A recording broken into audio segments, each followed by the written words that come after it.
Hey, what's going on, guys? Raga here from Kite. So Bandito and I are just getting into work here for this evening, and before I came in, I was going through my list of videos to do and requests, and I came across this great comment where a viewer had mentioned wishing that somebody had explained to him, how currents and tide correlates back to kiteboarding, and I thought that would be a really fun video to do, so I sat down and I started writing out the blog this morning, and I just kept going and getting further and further down the rabbit hole, and I realized that I actually had a couple of videos on my hands. So this week we're going to start a two-part series where we break down, wind speeds, currents, wind directions, waves, chop, and how all these things correlate back to you. So this week we're going to start with light wind versus strong wind. So let's get to it.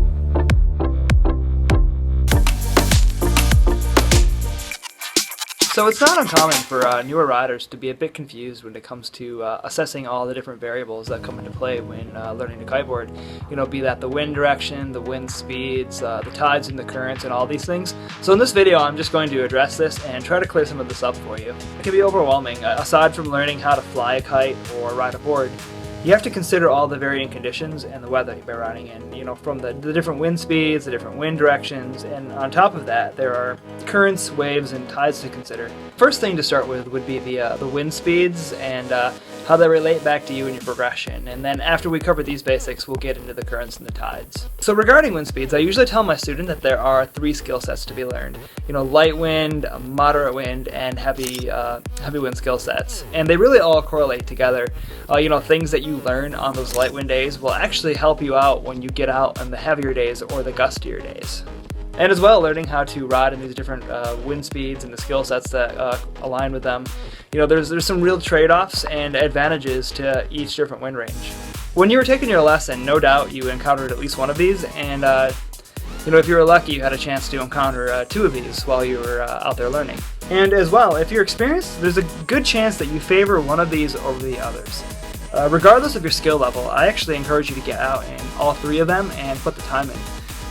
Like I said, there are real advantages to becoming proficient in each wind range, and the skills really do all tie together. Let's start with the light winds. Typically this could be anything from 13 knots or roughly 15 miles per hour and under.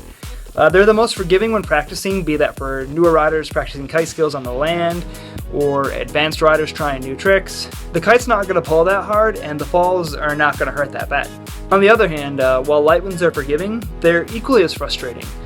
Keeping the kite in the air, riding upwind, launching and jumping, especially after getting up on the board for the first time, it can be difficult and it takes a bit more time on average to learn the skill set. And while I don't recommend learning your first board starts in light wind, I do recommend practicing on the beach, and once you are up and riding, getting out on the water as much as possible, just practicing the light winds. What happens is when you master the light winds, you really become that much more of a well-rounded kiteboarder, and we've done a number of videos actually on light wind riding, specifically with Blake Olson and his series Ride with Blake. So I'm going to include a few links in this video so you can check those out and dive into more detail behind the skills that go into light wind riding. Point being, if you master the light wind skills, you're going to double your time on the water and double your progression. A few tips here would be to put in your time, and this is most important. So it might not feel like you're making much progress at first, but over time it's going to pay off in a big way. At first tricks will feel weak and underpowered, but as you learn to sign the kite, you learn how to pop with board speed, you're going to make massive improvements that will help in all the other wind speeds. And on top of that, like I've said a few times now, crashing is pretty mellow on these days, so you should really take advantage of these light wind days and just get out there and make sure you're trying something new every session. Moving on to the moderate winds, these would be anything from 13 to 20 knots or roughly 15 to 23 miles per hour. These are what most kiteboarders aspire to ride in. The kite, it's going to be stable, it's easy to pick up speed and jump, riding upwind takes minimal effort, provided you know how to. While it's actually easy to do everything, the trade-off here is it's slightly more consequence if you do crash, albeit not much more. Definitely take advantage of these days. Don't worry about crashing your kite. We kind of have a saying around here that if you're not getting your kite wet, you're probably not progressing. So just make a point to have fun on these days. Don't take yourself too seriously, and don't try anything too crazy, but definitely push it a little bit and just have fun out there. Another factor to consider in all the wind ranges actually is how gusty the wind is. And a large factor in the gust actually is the wind direction, and we'll break that down next week. But anyway, when I say gusty, All I mean is the variances of wind speed. So sometimes wind is nice and smooth with maybe a variance of say 17 to 18 knots. This is ideal, but not always realistic. Some places like Hood River experience a great deal of inconsistencies in the wind. So you might find yourself riding in like 14 to 19, and this isn't terrible, but the bigger the gaps, the more difficult it becomes. And lastly, there's the high winds. So this is anything from 20 knots to 23 miles per hour and up. These days tend to be characterized by gustier and rougher winds, and a lot of times what happens is newer riders, they learn how to fly in the light winds. Maybe they get up on the board in moderate winds, and they're doing pretty good. Until they experience their first high wind days. And these days can be frustrating as well. If you're new to strong wind, it's almost like starting over. If you're flying a smaller, more reactive kite, the gusts are that much more noticeable, and the falls can be critical if you're not careful. I actually recommend becoming proficient in light wind riding, and the reason being is when you go out in stronger winds, you want to size up for the higher side of the winds. So what happens is you're never really overpowered, but when you have those holes in the wind and when it gets a bit lighter, you can utilize your light wind skill set so you can actually work your way through it. You can still have fun. You're not going to feel frustrated because there's not enough wind. So like I mentioned, just mastering the other skills, it does tie back into the other wind ranges. So yeah, learning to ride in light wind is going to help out monumentally when you're going out in heavier winds. Something else to consider with the gust is they become much more critical in the stronger winds. So a gust from say like 26 knots to 27 knots, it's much more noticeable than a gust from 16 to 18. That's just one thing to consider is you're going to notice the gusts quite a bit more as the wind gets stronger. And again, there's other factors like turbulence that we'll address next week, and if the wind is cold or more dense, that plays a role. There is something to be said about these sessions. They are pretty fun, and I know a lot of riders really look forward to these kind of days. Anything from big airs to mega loops, and it just loans itself to a different kind of riding. And one thing as well is the elevator effect, and I'm sure a lot of you have heard of this, but basically you jump, you're at the apex, and then all of a sudden you keep going. That comes back to the gusts and the wind just getting stronger. But yeah, days like this, they're super fun, but you also want to be careful. And while I do recommend trying things, on days like this, it might be good to hold it back just a little bit and not do anything that's going to hurt yourself. Don't do anything out of your comfort level when the wind is really strong, because the consequences are that much more critical when you're in heavier winds. A few tips to help you get out on these days is, again, it comes back to just putting your time in. So if you pick the right size kite, progression, it's possible, but be more careful. Like I said, and I've said a number of times, is there's less room for error. So moving on and addressing the topic that I mentioned earlier from the comment in one of our videos about tides and current and how that comes into play. So moving on to the topic that was kind of addressed at the beginning of this video from our comments, when somebody mentioned they wish that they had learned about the currents and how the tide and everything plays into kiteboarding. And this is often one of the most confusing things to new kiteboarders, myself included when I first experienced this myself. But what happens is if the tide or the current or even if the waves are moving in the same direction as the wind or against the wind, it's going to affect how much power you have in the kite. So to give you an example, if it's a 20 knot day and you're out riding and the wind, or rather the current, say it's moving in 5 knots in the same direction as the wind, it'll actually take 5 knots of power out of your kite when you actually get on the water. So what was 20 will now feel more like 15. And this actually works in reverse too.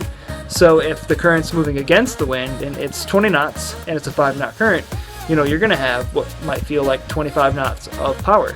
So you can use this to your advantage. If you're riding somewhere where the wind is exceptionally light and there's a bit of a current. I know there's places like in Hood River where people actually are able to ride on extremely light days because the current gives them the apparent power that they need. And I'm sure there's plenty of hidden gems like that, but that's just something to keep in mind. So if you pick the right size kite for the wind and you discover that you're just a bit overpowered or a bit underpowered and you're wondering why you've done everything right, you're within that kite's respective wind range, just consider the currents and talk to the locals and suss it out. And likely that's the case that's going on there. So be mindful of the weather and the location and what the tides are with where you're riding, and just keep this in mind when you're picking the right size kite. So regarding the main theme of this video, light wind versus strong wind, obviously I'm not going to tell you that any particular wind range is better than the other, but what I will tell you is to use each wind range, use each wind range to your advantage and kind of optimize your riding around what you can expect on those days. So you know, on the Lightwind days, make sure you're pushing it, make sure you're getting that kite wet, and just trying as much as you can. You know, really get out of your comfort zone, because there's not a lot of consequence here. And then when you move on to the moderate winds, you know, really lock in the tricks that you do know and try to, you know, tweak things out, maybe take it to blind, or just, you know, add a little extra to what you already know. So don't go too crazy, but absolutely make sure that you're trying things. And then when you're riding in the heavier winds, just, you know, have fun with it. Go for the big airs. Again, you know, don't push yourself too hard on these days. Definitely try to progress, but, you know, play it safe. And you know, like I mentioned, if you built your Lightwind skill set, then you can pick a more appropriate size kite for the heavier winds where you're not actually ever overpowered. And then because you can deal with the holes in the wind, you can actually have a much better session, and you can actually progress and have fun out there. So you know, just use these tips to your advantage and get out there and practice, and keep in mind the currents and the tides and how that comes into play, so you can pick the perfect size kite and really just optimize your session. So hey guys, I hope you found this helpful. I know it wasn't a traditional comparison like we normally do in Versus, and this one was a little bit more aimed at some of the newer riders out there, but who knows, maybe some of you more experienced guys, you know, found something useful out of this video. I know there was a time and a place when I didn't quite understand these concepts, and I had progressed quite a bit, but I hadn't really put any thought into how to make the most out of each wind range, you know, and just really making the most out of the conditions that you have is really the ticket. With all that said, you know, if I'm off point here, please let me know. So just let me know what you'd like to see, and if you like videos like this, we can do some more videos like this. You know, if I'm way off base and you want to just see strictly gear comparisons, let me know. We'll definitely get back on doing those very quickly. I'll probably be alternating each week from a gear comparison to more fun and different topics like this. So we'll do some experimenting, but, you know, keep me posted and let me know what your thoughts are on it. And as well, as always, you know, this series, it's an open forum, so let us know about your experiences with the tides, with the currents, and everything we've touched on here. What's your favorite wind range to ride in? What do you like about it? How are you optimizing your sessions? Do you have any tips and tricks for everybody else out there, you know, when they're riding? So let us just know your thoughts on this topic. And lastly here, and I've said this a few times, and we have a lot of great requests, and I'm just trying to get the gear on footage here. So I'm heading back to Florida this week to link up with our Liquid Force team rider Steve Lee and our good buddy Chris Bobrick down there. So we'll be in Florida, and I've got an Envy down there, and I've got the Nash gear down there, so it's all queued up and ready to go. So fingers crossed for some wind here, so we can actually put some time in the water on this gear and get some fun reviews for you. And I'm going to try to film next week's video while I'm down there too, so you know, fingers crossed on that as well. So we'll see how that one goes. But hey guys, if you found this helpful, please hit the thumbs up button, and don't forget to subscribe. And until next week, this has been Rygo.